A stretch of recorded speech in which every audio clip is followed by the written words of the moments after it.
안녕하세요. 오늘 수업은 네이버 블로그 마케팅입니다. 자, 오늘 수업은 이렇게 세 가지로 구성이 되고요. 이제부터 출발하겠습니다. 오늘도 재미있는 코너로 시작합니다. 강의 그냥 듣기보단 문제인식을 갖고 학습하자는 그런 효과죠. 지금 4개의 방 속에는 저와 함께 저를 사칭하는 3분의 교수님이 계십니다. 네, 이전에 2분이 탈락하셔서 이제 4분만 경합하는 형국이네요. 이제 네이버 블로그 마케팅과 관련된 원포인트 강의를 들으실 겁니다. 이 중에 가장 정답에 가까운 얘기해 주시는 분이 여러분의 베프 전 의원입니다. 자, 시작하겠습니다. 1번, 저품질 블로그란 검색에 걸리지 않거나 검색 결과가 상위 1, 2페이지 넘어가야 나오는 블로그를 말한다. 2번, 블로거들에게 가장 중요한 개념은 구매 후기이다.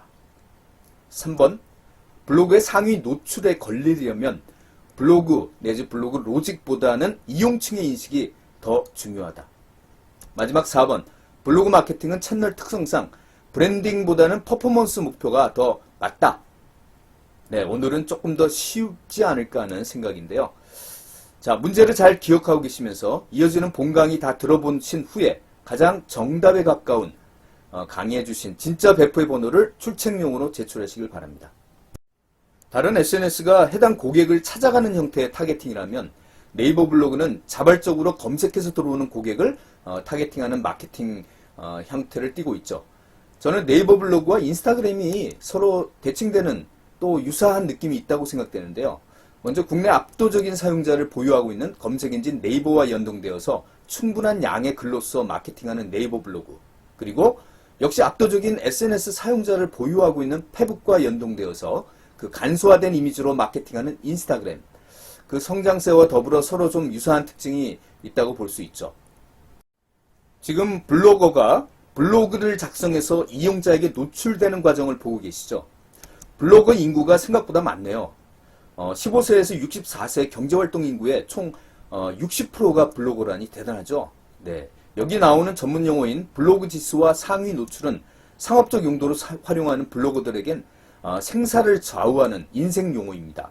어쨌든 검색해서 펼쳐지는 첫 페이지, 둘째 페이지 정도에 노출되기 위해선 네이버에서 인식하는 내 블로그 지수가 높아야 하는데, 이를 위해선 양질의 컨텐츠를 매일 포스팅도 해야 되고 키워드도 잘 선정해야 된다는 등의 어떤 인내력과 전문성이 필요한 거죠. 먼저 랜선 수강생 첫 질문 받아볼까요?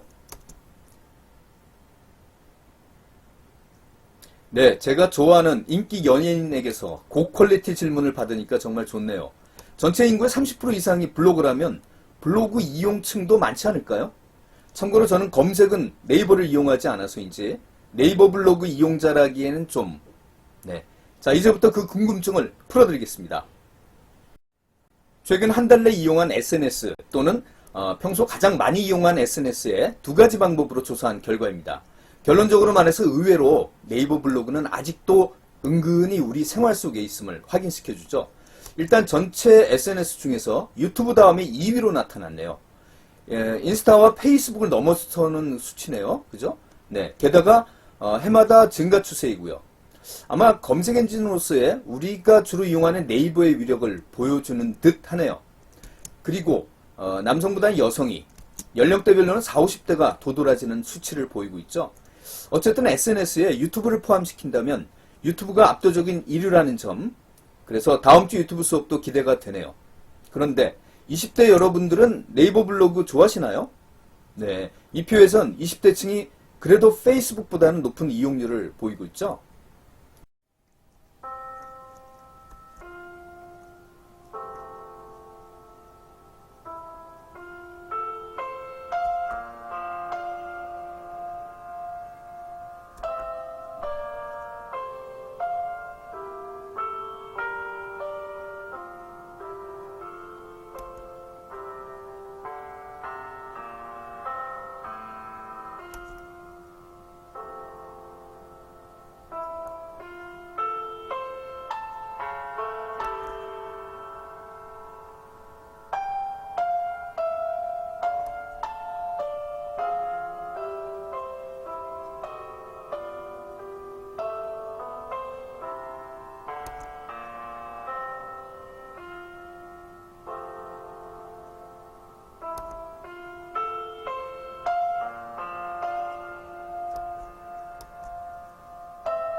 블로그 마케팅에서 가장 많은 부분을 차지하는 것은 뭘까요?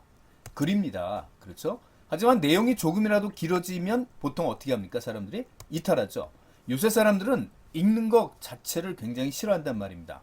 하지만 글이 길어도 사람들이 읽어야 될 때가 있죠.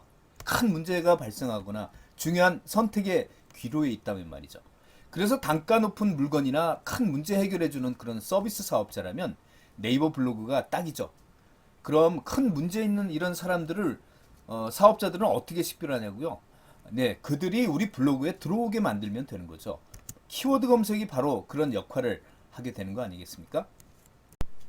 중대한 결정 상황 외에도 네이버 블로그를 이용해야만 하는 상황이 또 하나 더 있죠. 온라인 쇼핑몰이 일반화되고 심지어 편의점까지 배달이 가능해지면서 이제 웬만한 물건은 집에까지 배송되는 현실인데요. 그래도 무조건 고객이 오프라인을 방문해서 구입해야만 하는 그런 상황이 있죠. 미용실, 변호사, 병원, 학원 이런 것처럼 사람을 통해 서비스 받는 곳이 그렇지 않나요? 네, 특히나 이런 곳을 처음 선택하는 사람들의 공통점은 뭘까요? 단순히 이용만 하는 게 아니고 전문적인 기술과 평판이 중요하다는 그런 서비스업이죠.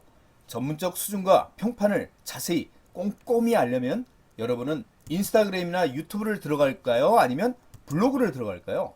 예, 그렇죠. 블로그에서 반나절 정도를 체류하는 게 일반적이죠. 네이버 블로그는 비용이 별로 들지 않지만 오랜 시간 좋은 콘텐츠로 사람들에게 전문성을 인정받아야 하는 채널이기 때문에 다른 SNS에 비해서 품이 좀 많이 들어가는 편입니다. 여기서 저품질이란 검색에 걸리지 않거나 검색 결과가 서너 페이지 넘어가야지 나오는, 노출되는 그런 블로그를 말합니다. 한마디로 네이버가 별로 반가워하지 않는, 네이버에 찍힌 그런 블로그라고 볼 수가 있죠.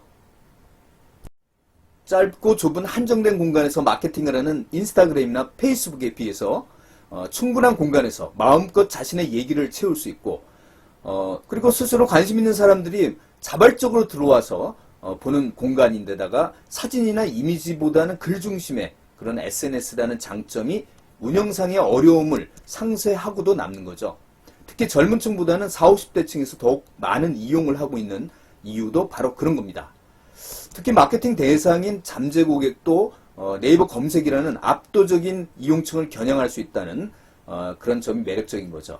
어쨌든 네이버가 무너지지 않는 이상 네이버 블로그 역시 많은 개인 사업자나 중소상공인들의 생활 터전의 역할을 지속할 것 같습니다. 보통 전문가들은 SNS 초보자나 소상공인들에게 처음 SNS 활용할 때는 네이버 블로그부터 하세요 라고 합니다. 왜 그럴까요?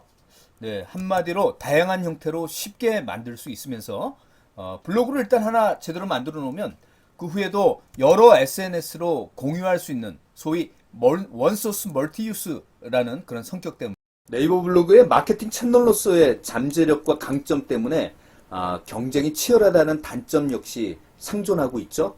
네, 게다가 치열한 노출 경쟁에 네이버라는 플랫폼 심사까지도 받아야 하고요.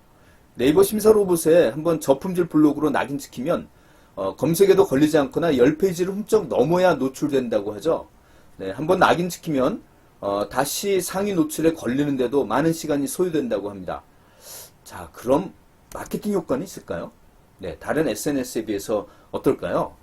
다른 채널의 유료 광고가 단기적인 어떤 퍼포먼스 마케팅을 지향한다면 블로그는 좀 더 긴 호흡으로 진행하는 브랜딩으로 비교하면 어떨까 싶네요.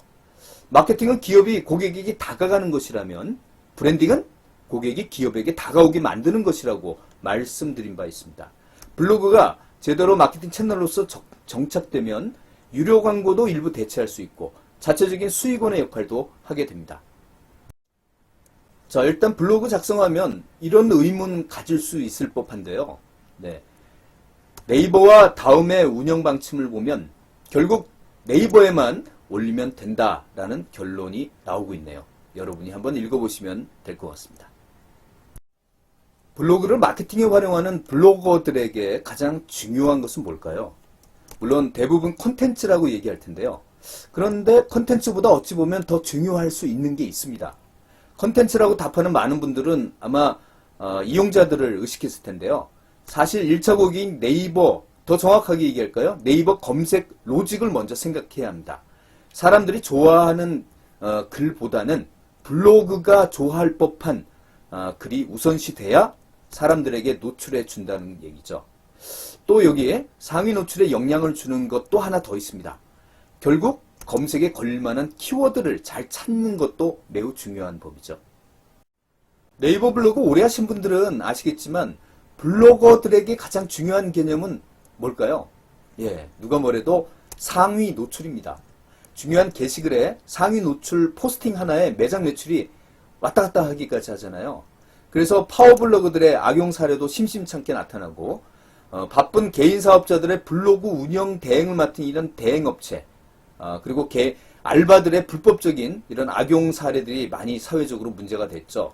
그래서 이에 대응한 네이버 블로그 측도 검색 로직을 계속 병천해 오면서 대응하고 있는 거죠. 네이버 블로그의 상위 노출 알고리즘의 변화는 크게 보면 세 단계를 거쳤다고 보시면 됩니다. 여러분이 보시기에 네이버 로직이 좋아할 법한 그런 블로그의 추세가 좀 보여지는지 모르겠네요. 리브라라는 로직에선 잡다한 영역이라도 꾸준히만 올리는 글을 좋아했다면 C랭크에서는 좀 더 한 분야에 특화돼서 전문성을 보여서 꾸준히 올려달라는 거죠. 네, 그러다가 최근에 다이아 로직이라는 이런 로직에서는 블로그들에게 요구하는 사항이 조금 더 추가됐습니다. 특정 분야에서도 남들 얘기가 아닌 본인 체험을 좀 더 써달라는 얘기죠. 이를테면 이런 글 말이에요. 네, 자기 생각과 체험이 많이 배어있죠. 그리고 고객 니즈가 담긴 이런 키워드에 대해 얼마나 충족시키는 글인지를 자기가 깊이 살펴보겠다는 거예요. 로봇을 통해서 말이죠.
이번에는 1차 고객인 네이버 알고리즘의 관심보다는 실제 이용자인 네이버 이웃들의 관심을 끄는 제목들을 한번 유형별로 정리해 보았는데요.